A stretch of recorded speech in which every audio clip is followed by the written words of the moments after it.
En 2024, est-ce que les femmes ont besoin des hommes? Non. Non. Non. Non.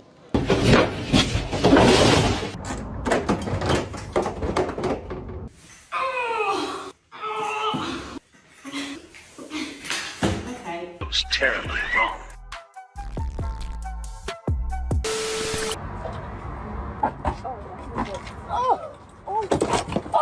J'ai réussi, je suis riche, je sais me battre. Tu apportes quoi à la table? Je suis la table.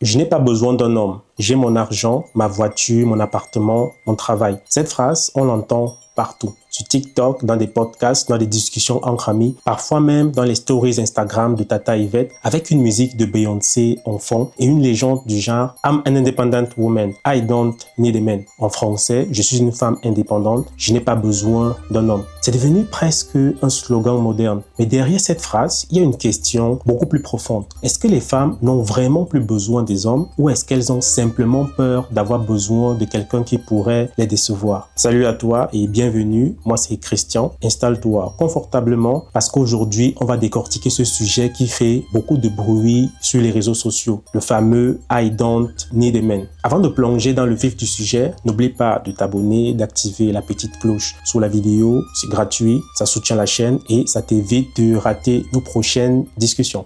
On commence.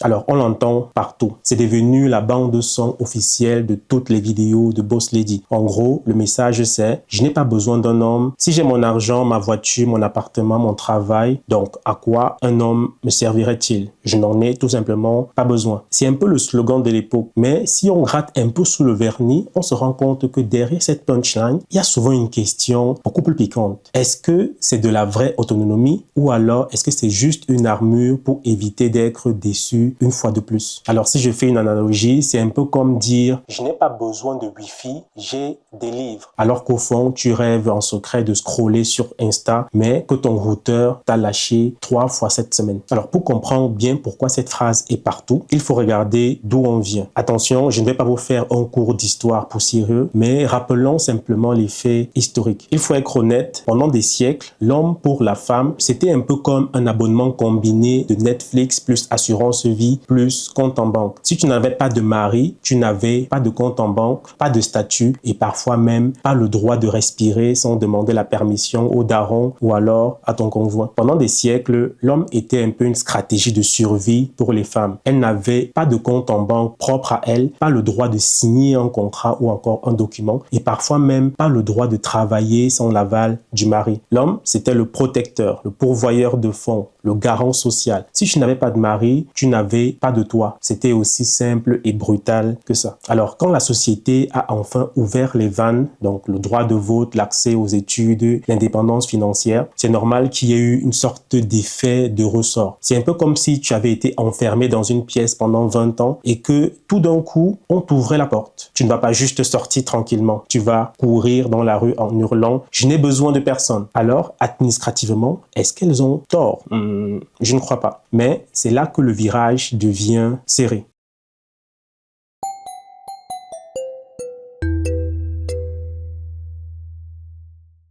Entre 2010 et aujourd'hui, ce sentiment de liberté s'est transformé en quelque chose de beaucoup plus agressif à cause des réseaux sociaux. On est passé de l'autonomie à une sorte de culte sur la femme alpha qui n'a littéralement aucune utilité pour l'homme. On voit ces vidéos de Boss Lady à Dubaï ou encore à New York qui expliquent que si un homme ne t'apporte pas un jet privé ou encore un investissement immobilier, c'est-à-dire ne t'achète pas un appartement luxueux en plein cœur de Paris, c'est un boulet. On a transformé une relation humaine en une simple transaction de business. Le message sous-jacent, c'est simplement « Si je peux tout acheter moi-même, à quoi tu sers ?» Et là, on fait une erreur de logique monumentale. C'est un peu comme dire, puisque j'ai une machine à café à la maison, je n'ai plus besoin d'amis pour aller prendre un café en terrasse. On confond l'outil, donc l'argent, le confort, avec le besoin, donc la connexion, l'amour ou encore l'altérité. C'est là qu'on commence à voir des contradictions bizarres. D'un côté, tu as ce discours de je fais tout toute seule, et de l'autre, on n'a jamais vu autant de vidéos de femmes qui se plaignent de la crise des hommes. Elles disent, Où sont les hommes? C'est ce que je veux savoir. Où êtes-vous? Je suis allée à la salle de sport, je suis allée chez Target, je n'ai pas été partout. Où êtes-vous? Où êtes-vous? Où êtes-vous tous? Où sont les hommes? Ils sont où on leur a dit qu'ils n'étaient pas nécessaires, tout simplement. Maintenant, parlons un peu de psychologie, parce que derrière le I don't need a man, le fameux je n'ai pas besoin d'homme, il y a souvent un cœur qui a pris cher, parfois très cher. Il y a une experte qui explique super bien le concept de l'hyper-indépendance comme réponse au traumatisme. C'est ce qu'on appelle le syndrome du poisson globe, en anglais puffer fish. Vous voyez ce poisson, il est tout mou, tout mignon, mais dès qu'il se sent menacé, il se gonfle et sort des épines partout. L'hyper-indépendance, c'est exactement ça. Beaucoup de femmes qui crient leur indépendance sur tous les toits ne le font pas par force, mais par peur. La peur de dépendre de quelqu'un qui pourrait les lâcher. La peur de montrer une vulnérabilité et de se faire piétiner. Alors, elles se créent un bunker. Elles disent, je n'ai besoin de personne parce que si je n'ai besoin de personne, alors personne ne peut me décevoir, personne ne peut m'abandonner si je ne les laisse pas entrer. Donc, en quelque sorte, c'est une stratégie de défense. C'est le résultat d'une enfance où il a fallu être la fille sage, qui gère tout, le fameux syndrome de la fille aînée, ou d'une série d'ex-copains qui étaient plus des enfants à charge que des partenaires. À force de porter tout le monde sur ses épaules, on finit par détester l'idée même de demander de l'aide. On se dit, le seul bras sur lequel je peux compter, c'est celui au bout de mon épaule. C'est Christ, en fait, parce que c'est une liberté qui sent la solitude. C'est une indépendance qui t'interdit d'être fatigué.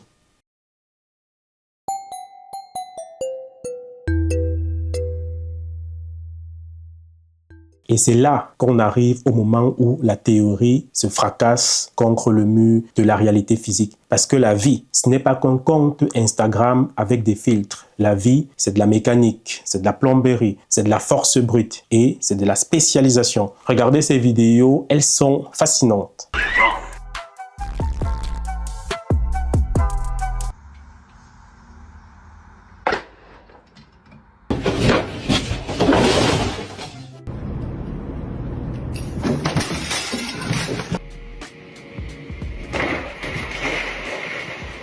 Need a man with bigger muscles to come help. Ugh. Oh my god, I really can't do this.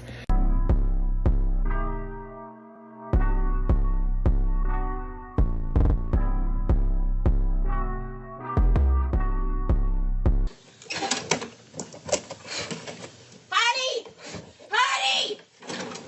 Honey! Help! I flashed before my eyes. I thought I almost just broke our TV. Oh, it's so heavy. Oh, frick, it's so heavy. Oh, frick.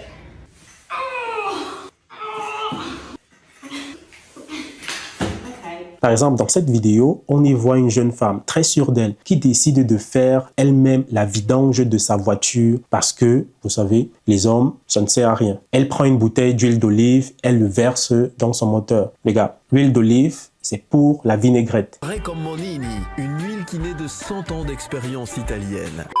Ce n'est pas pour un moteur V6. Résultat, le moteur, il est flingué et sachant qu'il coûte 5000 balles. Donc, ciao, 5000 balles. Ou encore dans cette autre vidéo où on y voit cette dame qui essaie de monter un meuble tout en ignorant le manuel et qui se retrouve avec une étagère qui a la stabilité d'un château de cartes pendant un ouragan. Ou encore celle-ci qui essaie de déplacer un sapin de Noël géant seul et qui manque de se faire écraser par 50 kilos de plastique et de guirlandes. On en rit, mais c'est révélateur. Pourquoi on veut à tout prix prouver qu'on peut faire des trucs pour lesquels on n'a aucune compétence? Par exemple, moi, Christian, si mon évier explose, je n'essaie pas de faire le fier. J'appelle un plombier. Et si le plombier, c'est une femme, super. Mais je n'essaie pas de dire « je n'ai besoin d'aucun professionnel ». Le problème de ce slogan, c'est qu'il pousse à rejeter l'expertise et de l'aide. On a fait croire aux femmes que demander de l'aide pour changer un pneu, c'était une défaite du féminisme. Mais non, c'est juste l'optimisation du temps. Si tu passes 4 heures à pleurer devant un meuble Ikea, alors qu'un gars ou une amie qui a des compétences manuelles peut le faire en 20 minutes, tu n'es pas plus indépendante. Tu es juste en train de perdre ton après-midi.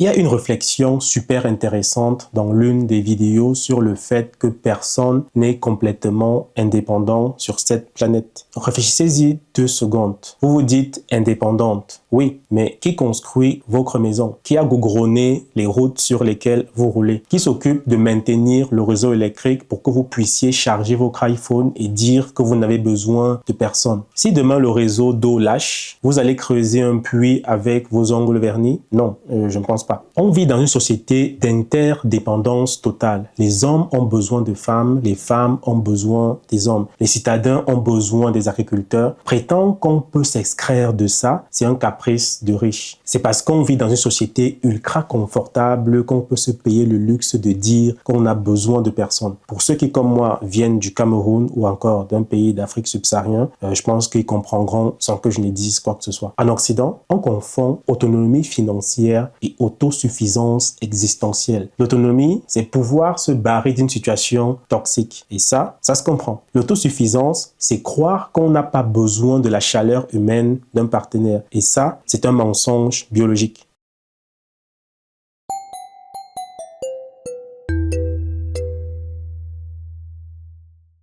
Entre nous, c'est l'enfer de se retrouver célibataire à 30-35 ans, non?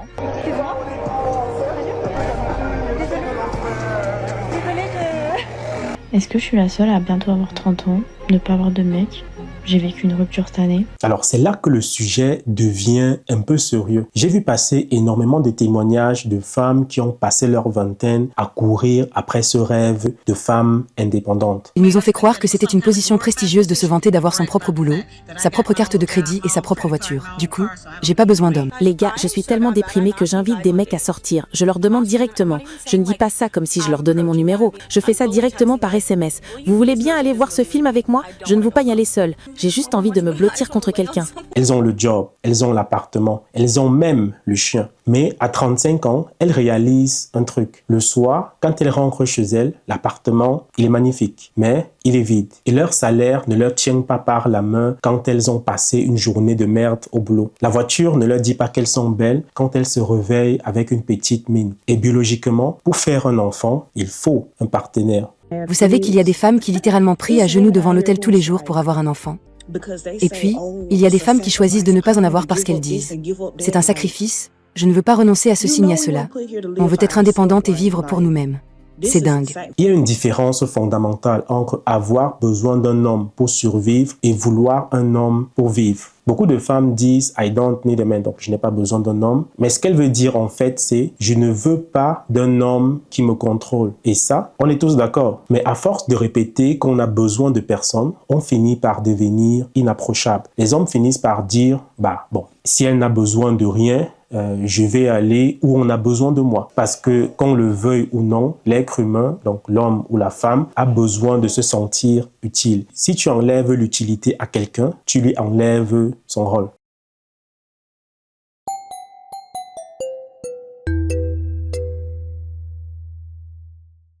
Et c'est là qu'on voit naître une tension assez moche. Beaucoup d'hommes, fatigués d'entendre qu'ils sont inutiles, toxiques ou remplaçables, ont fini par dire « Ok, très bien, débrouillez-vous ». On voit des vidéos où des femmes attendent qu'on leur ouvre la porte ou qu'on les aide avec leurs valises et les gars passent devant sans s'arrêter et même certains en rigolent. Alors oui, c'est brutal, c'est parfois même injuste, mais c'est une réaction logique à un discours qui dit « Je suis ton égal en tout, je suis forte, je suis indépendante ». Women.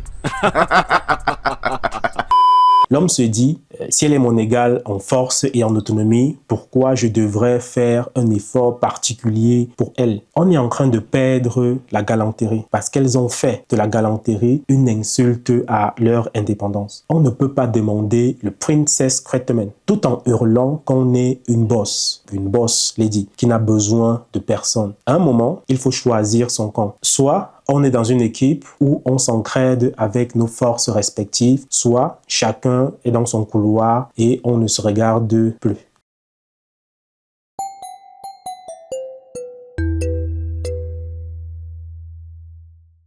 Alors tout ça, c'est grammatique. Donc, c'est quoi la solution? Est-ce qu'il faut redevenir la femme au foyer des années 50? Bien sûr que non. Personne ne veut de cela. La solution, c'est simplement de changer de vocabulaire. Au lieu de dire « je n'ai pas besoin d'un homme », pourquoi ne pas dire « je n'ai pas besoin de n'importe quel homme ». Et ça change tout. Ne pas avoir besoin de n'importe qui, c'est avoir des standards. C'est de la dignité. Faire croire qu'on a besoin de personnes, c'est un mensonge. Une relation saine, c'est un peu comme une start-up. Vous avez 2 fondateurs. Si les 2 sont experts en marketing et personne ne sait coder, la boîte coule. Si les 2 veulent être le CEO et personne ne veut faire le sale boulot, pareil, la boîte, elle va couler. Une équipe gagne parce qu'elle est complémentaire. Et ça, c'est ce qui est aussi important. Une femme peut être une tueuse en business et gagner 10K par mois et quand même adorer que son homme rentre le bois dans la cheminée pour allumer le feu ou s'occupe encore de la paperasse chiante. Et un homme peut être un col bleu super costaud et adorer quand même que sa femme apporte une vision, une douceur ou encore une gestion émotionnelle que lui-même n'a pas. Admettre qu'on a besoin de l'autre, ce n'est pas une faiblesse, c'est une super puissance. C'est ce qui nous permet d'aller beaucoup plus loin. Seul, on va vite, ensemble, on va loin.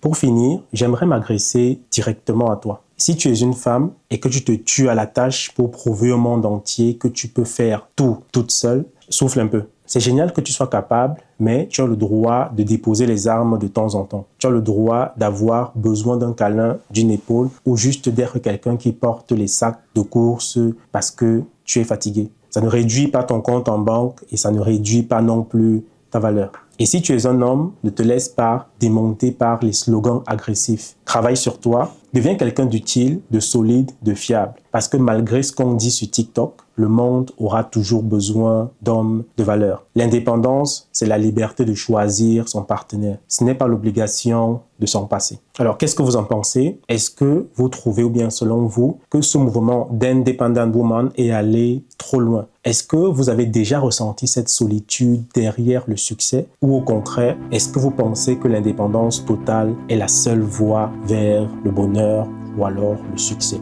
Dites-moi tout dans les commentaires. Je vais bien lancer le débat. Merci en restant poli, s'il vous plaît. N'oubliez pas de liker la vidéo si elle vous a fait réfléchir. Partagez-la à cette amie qui essaie de monter son armoire toute seule depuis 3 jours. Et surtout, abonnez-vous. C'était Christian. Prenez soin de vous, prenez soin de vos proches et rappelez-vous, on est fort ensemble. Je vous dis à la prochaine vidéo. Ciao.